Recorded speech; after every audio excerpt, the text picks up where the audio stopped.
प्रिय बच्चों, आज हम घर की याद पाठ जो कि भवानी प्रसाद मिश्र जी के द्वारा रचित है के अग्रिम पद का पठन पाठन करेंगे। हमने इससे पूर्व पद में पढ़ा कि कवि अपने घर से दूर है और उसके घर वाले उसके लिए अत्यधिक परेशान हैं, अत्यधिक दुखी हैं। वह भी अपने घर को बहुत याद कर रहा है। वह अपने घर को अपने सुखों का कारण मानता है। उसकी बहन जो कि अपने पिता के घर आई है, ऐसा महसूस होता है कि वह परिताप अर्थात दुख के घर आई हुई है। तो आइए आगे पढ़ते हैं। और माँ बिन पढ़ी मेरी, दुख में वह गढ़ी मेरी। कवि कहते हैं कि मेरी माँ, भाई और बहनों का तो जिक्र उसने कर दिया और अब कहते हैं कि मेरी माँ पढ़ी लिखी नहीं है और वह मेरे दुख के कारण अत्यंत ही व्याकुल है। माँ की जिसकी गोद में सिर रख लिया तो दुख नहीं। फिर कह रहे हैं माँ तो वह होती है जिसकी गोद में एक बार सिर रख लेने पर हृदय में किसी भी प्रकार के दुख की जगह ही नहीं रहती। ऐसा महसूस होता है कि हमारे अंदर के सभी दुख उसकी गोद में ही जाकर समा गए हों। माँ की जिसकी स्नेह धारा का यहाँ तक भी पसारा।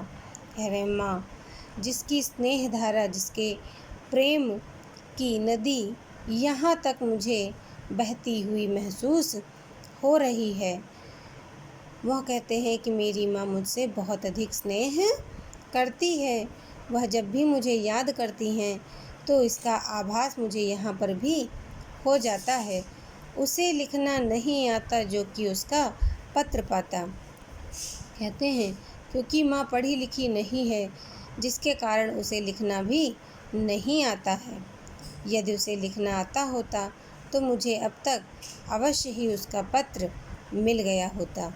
क्योंकि उसे लिखना नहीं आता, इसीलिए मुझे आज तक मेरी माँ का कोई भी पत्र प्राप्त नहीं हुआ है। पिताजी जिनको बुढ़ापा एक क्षण भी नहीं व्यापा। मेरे पिताजी जिनको अभी तक बुढ़ापे ने छुआ भी नहीं है, एक क्षण के लिए भी नहीं ऐसा महसूस हुआ कि उनको बुढ़ापा आ गया है।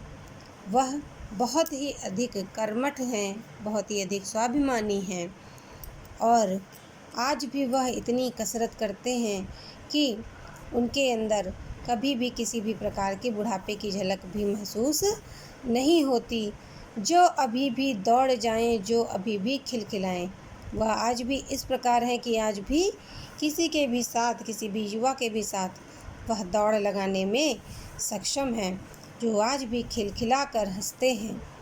मेरे पिता सभी के सामने, हम सबके सामने एक युवा व्यक्ति के समान ही प्रतीत होते हैं। मौत के आगे न हिचके, शेर के आगे न बिचके।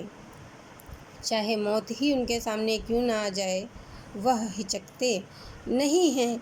शेर के आगे न बिचके, वह किसी से भी डरते नहीं हैं। चाहे शेर ही क्यों ना उनके सामने आ जाए, वो निडर और बेखौफ होकर उसके सम्मुख उसका सामना करने के लिए खड़े रहते हैं।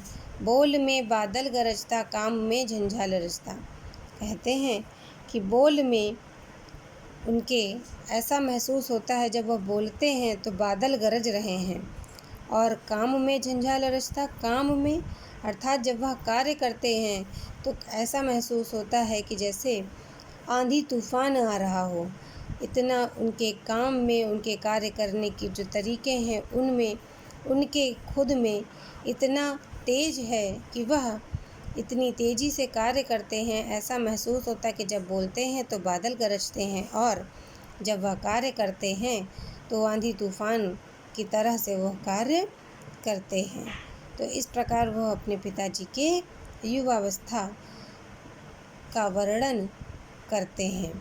तो बच्चों, आज आपका गृह कार्य है कि माँ के बारे में कवि क्या बताता है। दूसरा है कवि को माँ का पत्र क्यों नहीं मिल पाता। धन्यवाद।